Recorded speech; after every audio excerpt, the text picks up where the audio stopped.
Thank you very much, Professor Hittinger. Now the floor is open for discussion. Who is the first? Please, Professor Carrozza.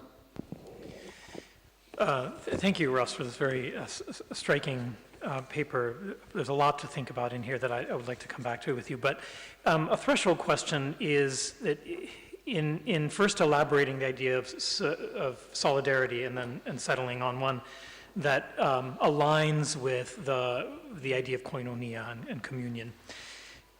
Before then, you mentioned in passing that John Paul II sort of transformed the understanding of solidarity into the category of moral and supernatural virtue. It's one half of my observation. The second one is, though not a theologian, obviously, but my sense of koinonia in the understanding of the church has been not merely a sharing of the members of the community in a common good, but specifically in a good that is sort of an intrinsic good about the meaning and destiny of their lives. So not just an instrumental good.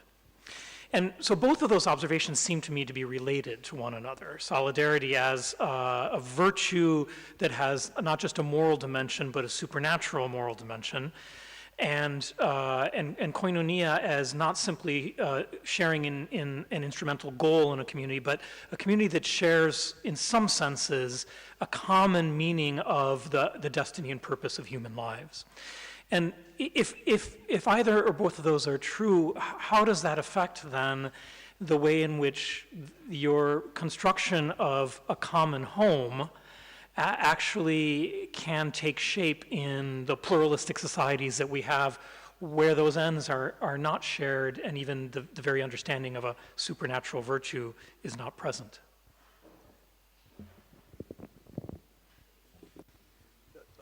Well, you're absolutely right that when these enumerations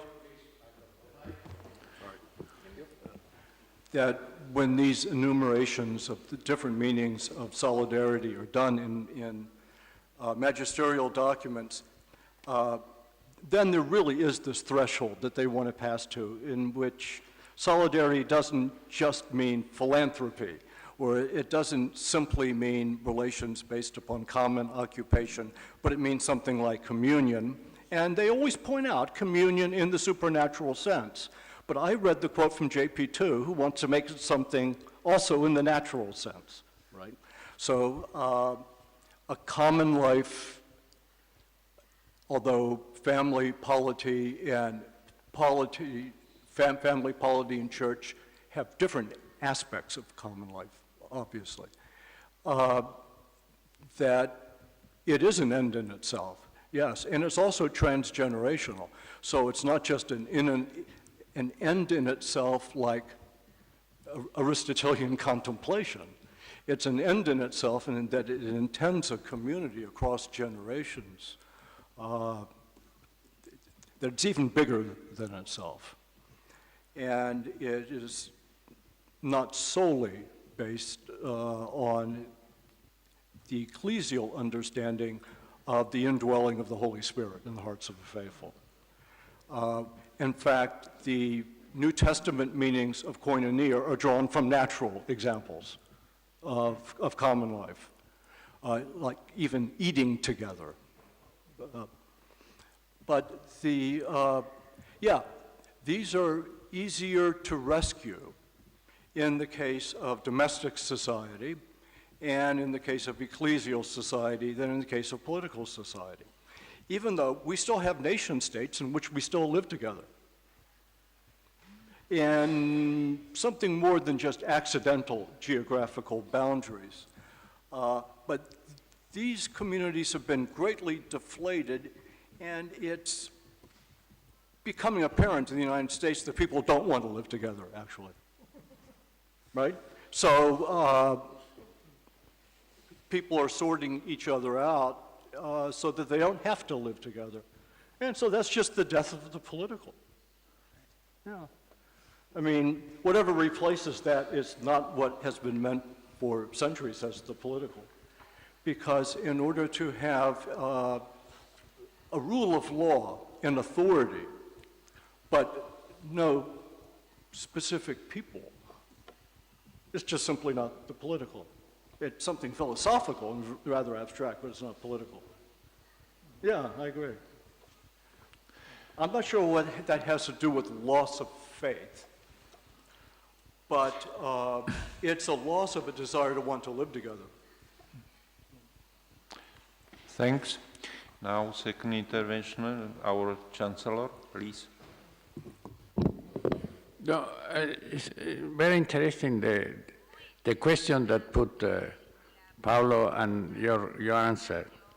And I think that your answer is very good, but not completely, because koinonia, just also because the Pope quoted this text, just in the text. That is to say, that is the second letter to Peter, we are koinonia to seu. That is to say, the grace of Christ, have this koinonia in God, of participation of divine nature. And of course, this is the fundamental, the solidarity that you say, supernatural. But the question is, the other people, and the answer of the church is, the other people can have the grace of Christ independently of the sacraments of the church, first of all, because all the salvation comes from the grace of Christ.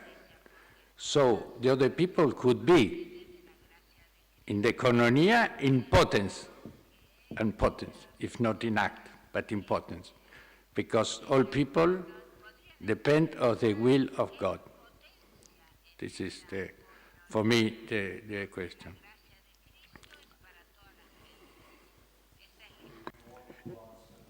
Yes, it's interesting to me that when we go back to the late 19th century and begin with Leo XIII, and he talks about the societies being subsidiary to one another. And that's why I think this is the primary meaning of subsidiarity. It doesn't even apply to individuals immediately. It's societies giving aid to other societies. That in the late 19th century, it was much more emphasized. In the great era of neo-Aristotelian scholasticism, the popes much more emphasized the absolute importance for the koinonia that comes from the Holy Spirit.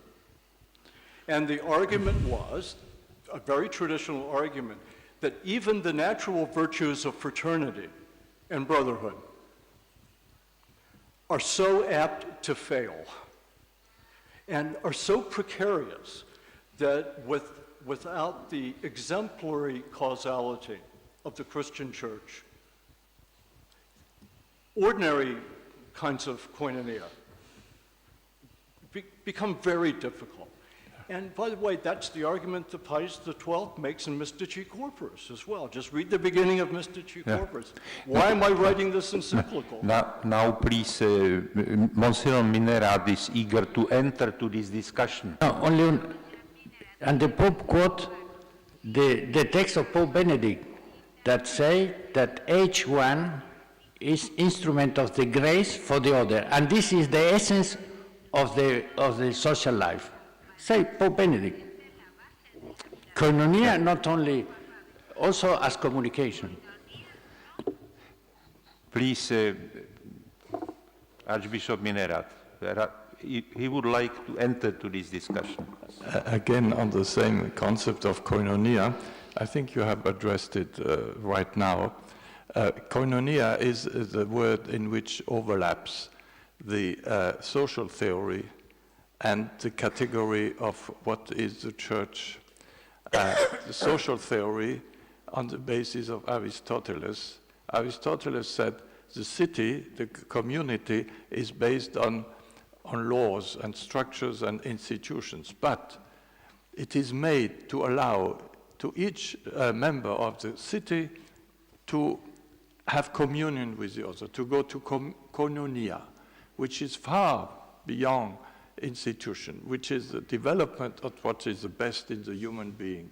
This is the social theory. And then comes the affirmation of what is the church? And here it is based on the first sentence of the first letter of St. John. We have koinonia with the Father, the Son, and the Holy Spirit, because God is communion. And this is an absolute statement of the church since the beginning. God is not something beyond, he is love, communion of love. That means exchange, and he wants all his creation to enter into this dynamic of exchange of koinonia and love. And so,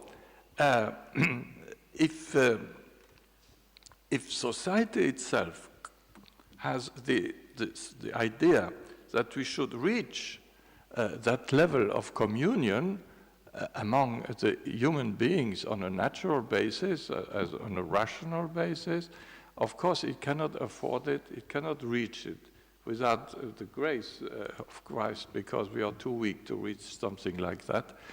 And so there is an interference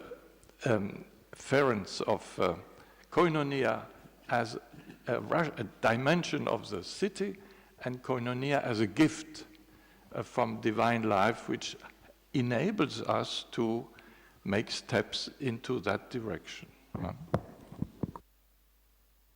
Monsignor, were you on the ITC when they did the document on a relational imago Dei? I was in the ITC when it wrote on no, it was on natural law. You were the natural.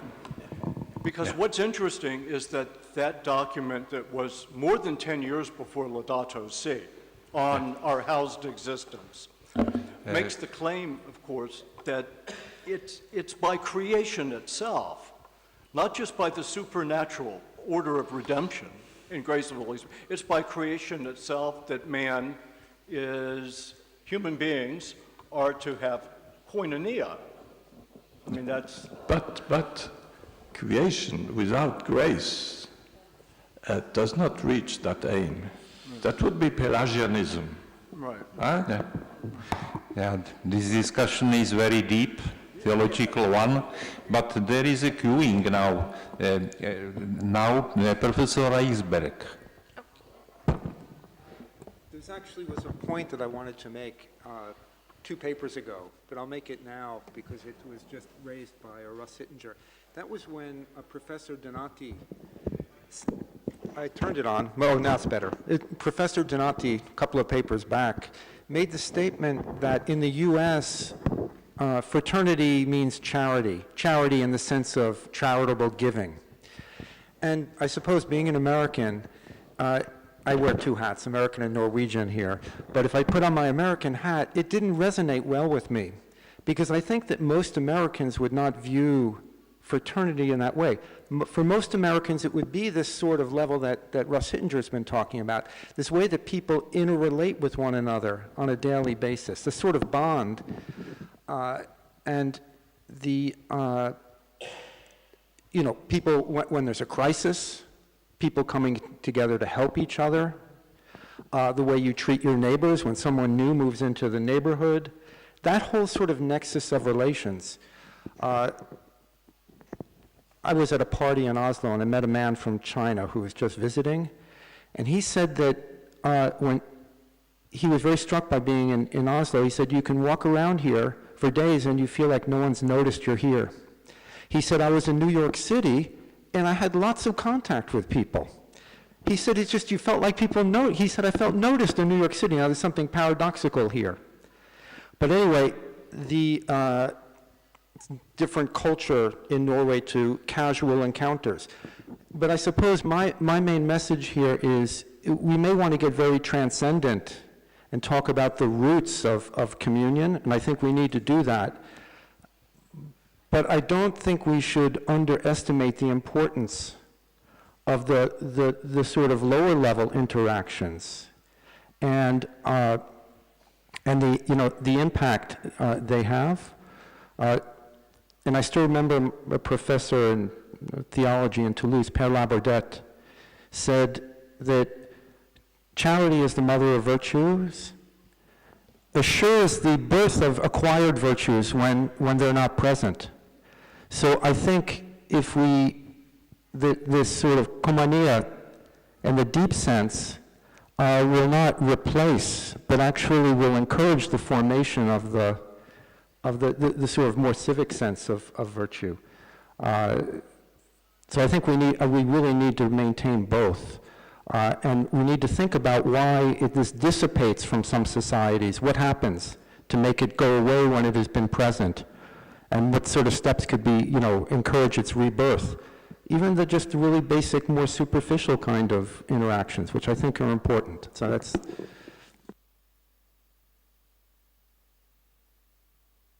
Gonzalez would join to this topic. Yes, but from a more mundane point of view, I always miss the notion of organic solidarity, or Durkheim notion of organic solidarity in these discussions. In my view, organic solidarity, that means a sort of structural solidarity based on division of work, based on difference, has a role to play, especially in our global world, because we are even more interdependent every day. So my question is whether, if we are able to go from that structural solidarity to a more moral solidarity, what is needed to do that? In which way can we transform that structural situation? Because in a way we are more solidar than ever. But the problem is how to go from a structural condition to a more moral condition. In my view, there are elements to do that. But we are not exploring those elements. We remain considering solidarity from a more homogeneous level, unions. Well, workers align themselves because they are common. Or you know what I mean?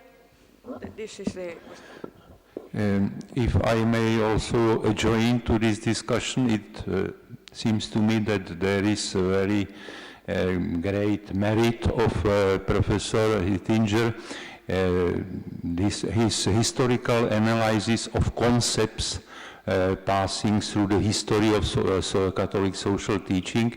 Nevertheless, his personal interpretation of some principal key concepts raise the doubts about this concept. So it is very important discussion. I expect that our prominent economists will join to this discussion.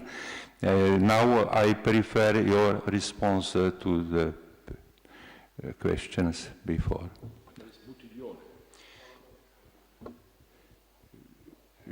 So,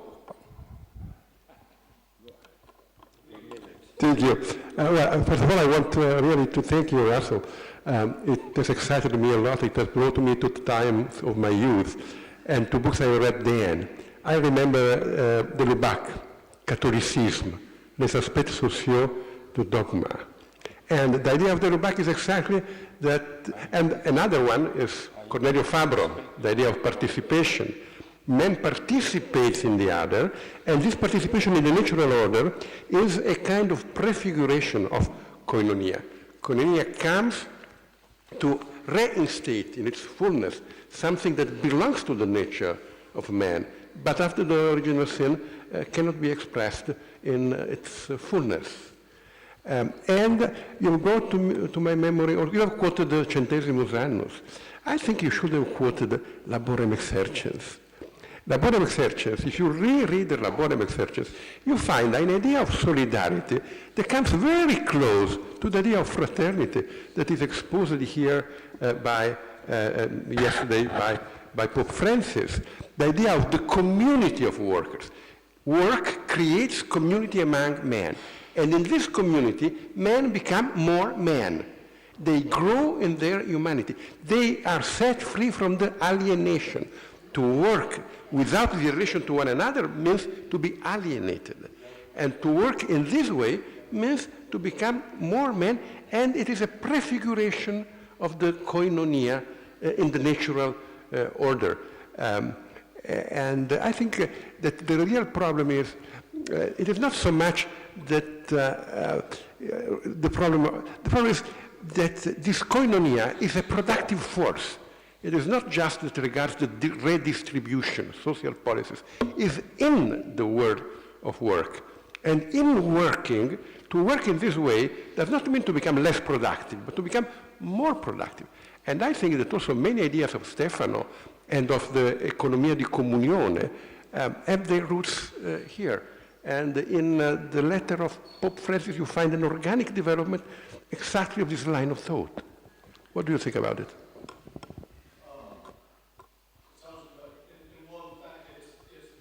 Microphone, please. But of course, that was the one encyclical that he wrote. So we should be citing Laborum Exercens. Is it true that that's the one he wrote? Laborum Exercens is more or less written by Pope John Paul II. Okay.